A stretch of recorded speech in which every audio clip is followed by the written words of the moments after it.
tema internacional de hoy es muy sensible, muy emotivo, como decía en principio. Vamos a hablar de los países que están en guerra. Señores, guerra. Ustedes escuchan los tiros, escuchan las personas gritando, ven a las personas en el piso, ensangrentada o corriendo con niños en brazos. Esas imágenes desgarradoras que conmueven al mundo, eso es lo que significa una guerra para los espectadores. Para los que están armando la guerra y los que están tirando, es un desafío porque tienen que vencer al enemigo, tienen que ganar y tienen que imponer su criterio. Eso ha imperado desde el principio de la humanidad. Las diferencias humanas de pensar, de concebir lo que es tuyo, lo que es mío, lo que te pertenece, lo que me pertenece, quién es más, quién es menos, quién tiene que mandar y quién tiene que obedecer.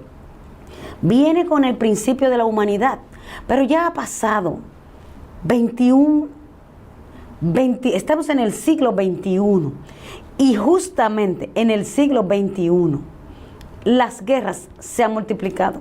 Increíble. Hoy vamos a traer 6 países que están en plena guerra y que en el año 2019 ha incrementado esa crisis. Ya en pleno siglo XXI, señores, la cosa no para. Sigue y no tiene forma de parar. Voy a hacer un repasito aquí de cuántos países están en esta situación para que tengamos conciencia de lo que está pasando. Miren, en Yemen tiene 4 años en una crisis interna y en vez de ceder, en vez de bajar, ha empeorado en este año 2019, a pesar de tantos llamados a paz, tanta solidaridad, tantas quejas. El resultado en ese país, hay un colapso total de la economía, la inseguridad alimentaria está en baja, hay un derrumbe total de los servicios públicos, los servicios básicos, y el 80% de esa población está pidiendo ayuda humanitaria. Ese es el resultado de la guerra en Yemen. Aquí tenemos a Irak, que todo el mundo lo sabe, en conflicto permanente. El conflicto de Irak, señores, entre los grupos armados y las fuerzas gubernamentales. En el 2018, 1.8 millones de personas tuvieron que salir de ese país huyendo, corriendo de ese bombardeo y tratando de salvar sus vidas. El 53% de esa población son niños.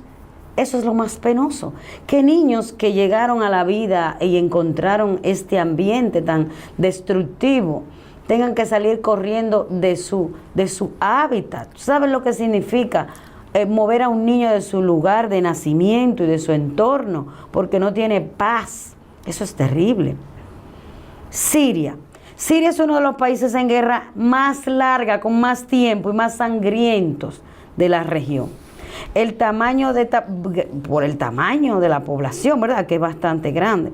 Esa crisis, señores, es que ha generado más refugiados en todo el mundo y en toda la historia. Desde la Segunda Guerra Mundial, son los de Siria quienes más piden refugio.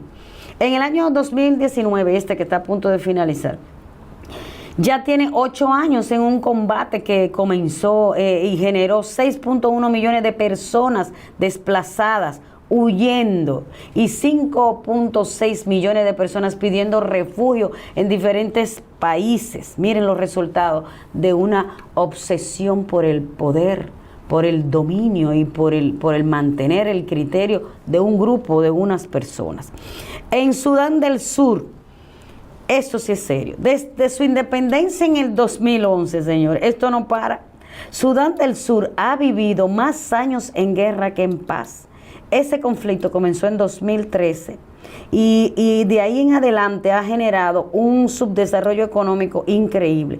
El 65% de los habitantes se ha visto forzado a abandonar sus hogares, y penoso, la mayoría de 18 años, porque los mayores o se resignan o quieren dar la cara y tratar de ver cómo soportan esto, pero los de 18 años no. esos no soportan, esos salen corriendo. O se tiran a la guerra o salen corriendo, pero la mayoría son de 18 años. Somalia es considerado un ejemplo paradigmático de un Estado fallido. Ahí, señores, está la clave de las guerras. Un país que no puede gobernar, que no puede controlarse, está en guerra permanente. Ese tiene desde los años 90 en guerra. La mayor parte de los habitantes están fuera y no hay control de gobierno. Y la violencia armada hay que sumarle los estragos del cambio climático. Es terrible. Ustedes saben que África y Medio Oriente son los países que están en guerra. Entonces se suman los problemas que tienen de cambio climático y de resequedad, que empeora las crisis alimenticias y todo esto. Y Afganistán, que todo el mundo sabe, ha sido azotado por la guerra y la violencia durante los siglos XX completos, en el siglo XX completo. Los 70 años del siglo XX, durante 70 años estuvieron en guerra permanente. Afganistán ha sido uno de los focos de inestabilidad más grandes del mundo, forzados en Asia y Central. Y tras la salida de las tropas soviéticas en 1989, el país comenzó una violencia interna, señores, que ha culminado con la intervención de la OTAN. Y hay más de 5.1 millones de personas huyendo de su territorio, Miguel.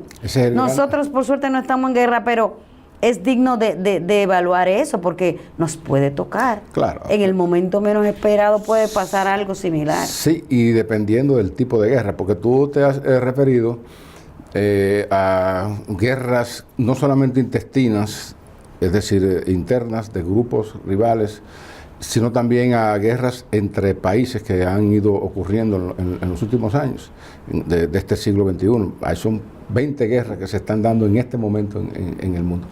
Esas son guerras, choques armados, generalmente con resultados letales, es decir, con muerte de mucha gente, pero también desplazamiento de mucha gente.